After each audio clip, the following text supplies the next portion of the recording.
Join the team.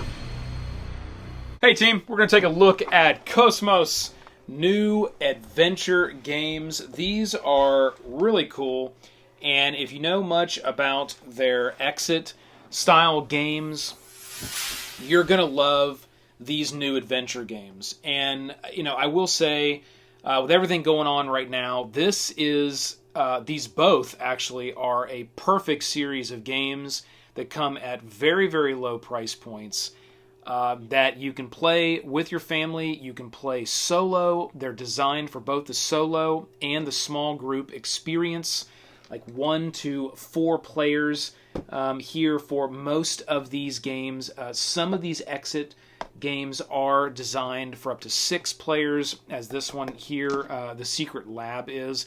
But today, we're going to be talking about the adventure style games they've come out with, which are something a little bit new. It's like a story-based adventure that you're going on, and it's got some aspects and some components of what we saw in the exit side of their games. And if you do want more information on the exit games, we have already covered these games in another video. You can click that link here, the information link. Go to at least one of those videos, but here's just an example of a few of those that we've got here. This is a brand new exit. It's the House of Riddles.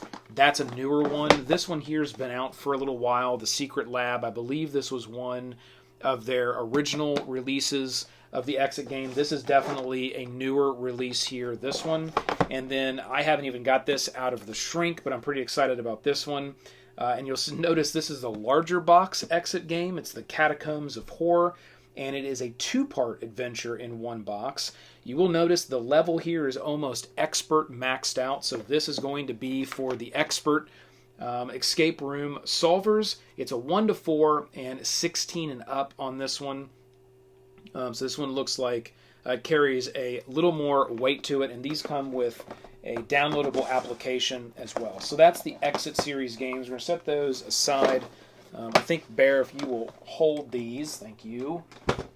And we'll be able to get into now our adventure games here. There are 2. I'm going to be going through the dungeon today and showing you kind of how that one works. They all, much like the exit games, will follow the same approach and mechanics. There will definitely be some differences in each one of these boxes and how you approach things. There may be some tweaks to the rule sets depending on what you're doing within the adventure, but each one is a full-blown adventure. You're going to get 3 90-minute sessions, so there will be 3 acts, and we'll talk about this. The cards here we have up front is each one of the acts was within the dungeon box. The monochrome ink will have the same thing. So you're definitely getting a good amount of gameplay in this one box, 3 90-minute sessions. And I will also say that this does come with a bit of replayability as well. One thing that you will find that's very different with this series, based directly against the Exit series games. In the Exit games, if you've played those, it is an escape room. You will be physically cutting, destroying, ripping, poking holes through things. You will be destroying parts of the components of those games. Now, you could always replicate those components on a piece of paper and then use that if you didn't want to destroy your materials and maybe pass it on to somebody when you were done playing, or play it again years later. But these do come at extremely low price point for the value and the amount of gameplay that you're getting in these little boxes. I highly recommend these games. The Exit and the Adventure, and these adventure games are phenomenal. So let's get right into it, because you are going to have a level of replayability. You're not going to be able to destroy the components. You're just not going to be doing that. The game doesn't call for that. So you can put everything right back in the box. And there's also a little bit of a different ending depending on how you do things. There's also difference in the items when you run into certain types of problems. There's a few different ways generally how to solve those problems. So that's something I found that was really cool as well. I've already played through this twice. I'm going to be playing through it again here very shortly, probably this week actually, because I've had such a good time with it. And both times so far have been different for me. So again, as I play through it with my family, I'm obviously going to know most of what's kind of going on in the game, but I can kind of help orchestrate those things or maybe I'll just kind of monitor while the family plays and just have fun from that perspective. Or if they run into anything, I can kind of be their hint guide. Although this book, the instruction book, does come at the back with a few pages of hints. One other thing that I will tell you is I'm going to go through this stuff in a non-spoiler way. The only thing that you're going to be seeing is going to be the front of this card here, which is the starting card of the game. It's like a dungeon cell that you're in. We'll get up close on that, and I will have Bear do some overhead, so we'll be able to get in close on this card specifically. Bear, why don't you just go ahead and do that? Outside of anything else, you're not going to be seeing that. I'll just be telling you how these components work together and how the gameplay works. I don't really want to spoil anything. This is definitely one of those games that it can be spoiled if I start to show you the various cards. Okay, we do have the quick instruction book. Talked a little bit about that. This game is fully application driven, much like the Exit series. You're going to download an application. You're going to select the game. And that game has full-scale narration and everything in it, and that's the way I used it. Now, they do include this adventure book, which is a much thicker book here, and it has all of the scripts in it. As things would happen, you would go to this book to the script, and then you would read it if you want to do that. I just put this aside, and I use the application completely, because you type the codes in the app then is narrated as well. So it isn't like it just gives you the text and then you have to still read it. It just makes it a little bit easier because it's right in front of you. You're not thumbing through a book. But it's actually narrated and read. It's got some sound effects. It's very cool. It really adds a lot of atmosphere and theme to the game that I found because of how they did the application. So really, really well done on the application with this particular game and series. Okay, so that covers both of our books here. We do have our starting area. There's a couple turn overviews that are included here. Very simple. You can kind of pass those out. Again, this is a 1 to 4 player game, so you can solo this if you want. You don't have to play with all the characters if you just want to play a few characters. One thing I will mention is if you do want to play solo, that does not mean just a single character. You have to use at least 2 characters to play solo. So you can pick any 2 characters that you want. So there's a 2-player setup for the game, a 3-player, and a 4-player. The only difference there will just kind of determine how much health you're going to be starting with, how strong your characters are overall. If you have less characters, they're going to kind of beef up your health and make you a little beefier as you go through this dungeon. Because this isn't simply just a solve the puzzle and get out. Like, you are going to be running into threats. You're going to be running into things. You're going to get problems that you're going to have to deal with. There's going to be NPCs that you're going to run into that you can, either befriend or not. So there's all kinds of decisions in the game that will change kind of the way the story plays out, which I absolutely love. All right, so here you got your turn cards. And then you've obviously got your characters. Each one of them will come with a little pawn, and the reason for that pawn is so you can set it on the table, and you can set it on your mats, and there's little numbers and codes on these mats, and that just kind of indicates areas that you're traveling to and looking at with either in a room or once more of these rooms are built out. So I'll leave this actually right here. This deck of larger cards here are all the rooms inside of the dungeon, and you can see there are quite a few. So this map will get pretty big as it builds out. So you do want to have a space that is big enough on the table to be able to lay all these cards out, because at some point, once you are at the 3rd act of this adventure, these will all be out on the table. Now, some of them will be overlaid or replaced. In certain cases, like if a room changes, depending on what you do in that room, it may say, pick up another card that kind of overlays it. But for the most part, most of all of these cards are going to be laid out on the table, and it's going to be a pretty big, sprawling dungeon map that you're going to be looking at, which is also a really cool experience once you've kind of discovered everything and you've opened everything up. And that's where sort of the escape room component of this game comes in, because there will be mysteries and things you're going to have to solve where it's like, okay, I got this item and I got this thing, but I don't know what they do together. Or I need to have a certain item and it's just not available. So there's crafting in this game as well, which is really cool. So you're going to be essentially moving around this dungeon to different locations and then typing that location into your application, and then you would take various different actions, and I'll explain what those actions are here in a second. You're going to have another deck here that's just numbered cards. They each have a numbered back, and you'll put those in order before you start the game. It'll come in order out of the box, and then you will use those cards as the application indicates for you to do so. You may find something at a certain location.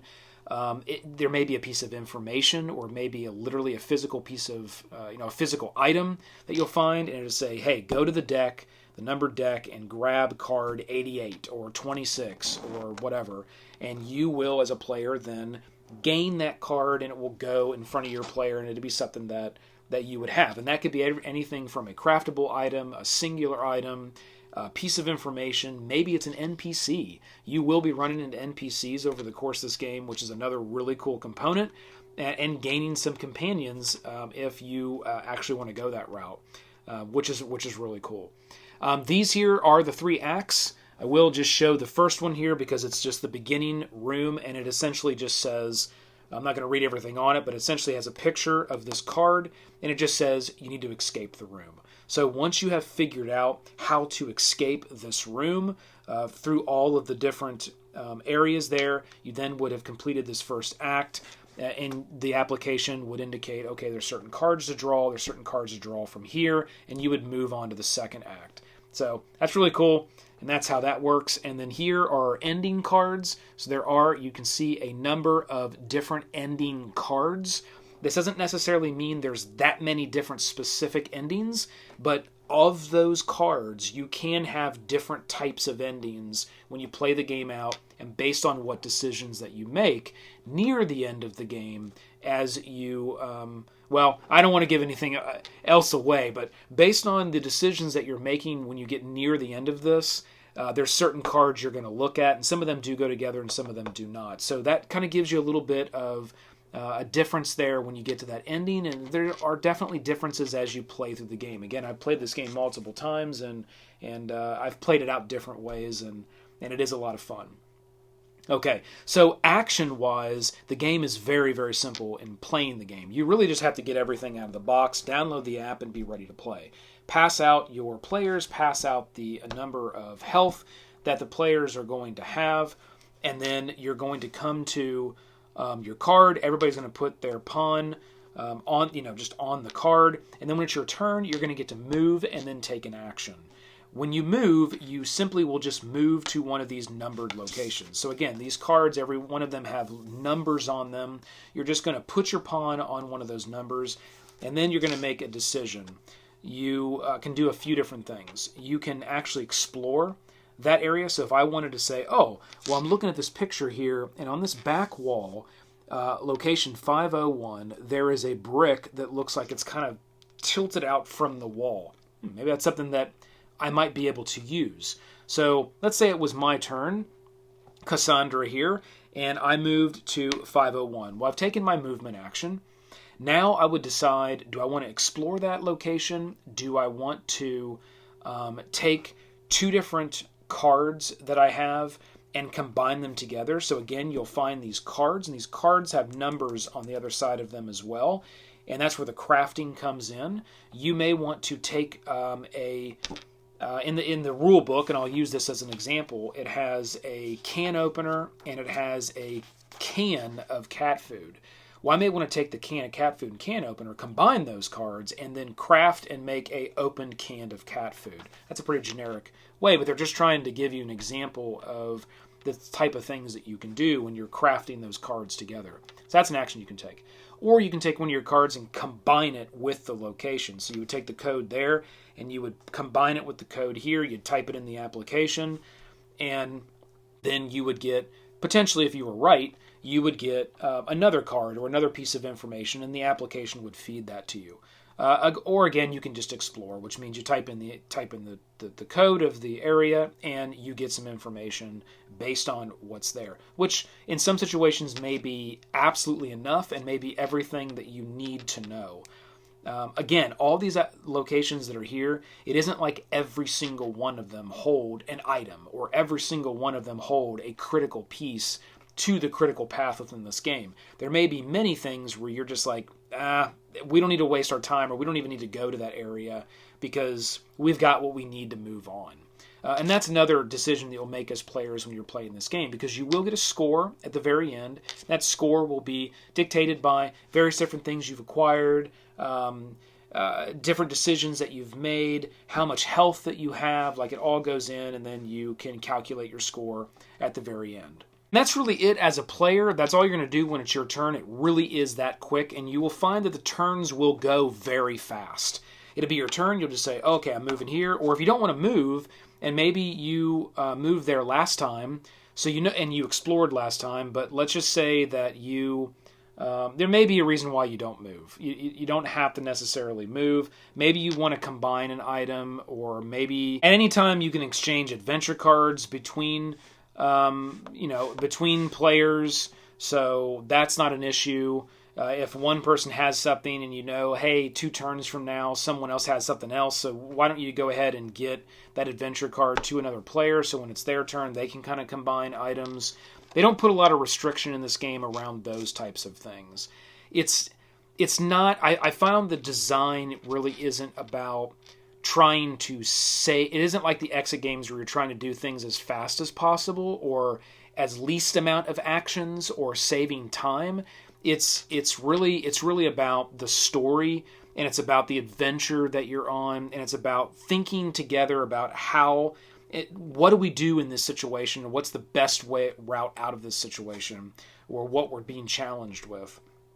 It's not so much with counting every little action or every minute within what you're doing. So it's a much more relaxed title, I would say, where you can kind of just beer and pretzels, sit back.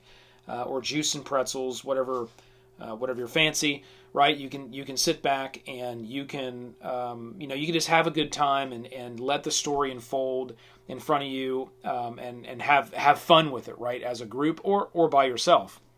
Okay, team, that is about everything that this game has to offer. Again, amazing game series. I highly recommend it. I do highly recommend the exit games as well if you like that escape room experience. Some do not. It definitely is timed. It definitely is more of a pressure play, because you're trying to get out in a period of time and solve things very quickly. Although you don't need to. You can kind of just ignore the time and ignore the score and go for the fun of trying to solve the puzzles. So don't be shied away from this style of game. If that's not your thing, if you don't want to be under the pressure, just ignore the time, have fun with the puzzles. This one, there is no time. It's total chill. It's a lot of fun. And you'll have a blast even playing this solo, because the first time I played this, I played it all the way through solo, and I couldn't step away from it. It was some time ago. I was traveling. I was in a hotel room. There were after-hour things going on and events, and I'll tell you the truth, I didn't even leave the hotel room because I got into this, and it was so much fun. I just couldn't step away. I played through all 3 acts within one sitting. It really is that addicting and that fun. So highly recommend Adventure Games Discover the Story of KOSMOS. Check it out. So hit that like, click the subscribe below to join the team. Keep rolling them crits. This has been the McGuire Review, and we'll see you next time. Bear, let's roll!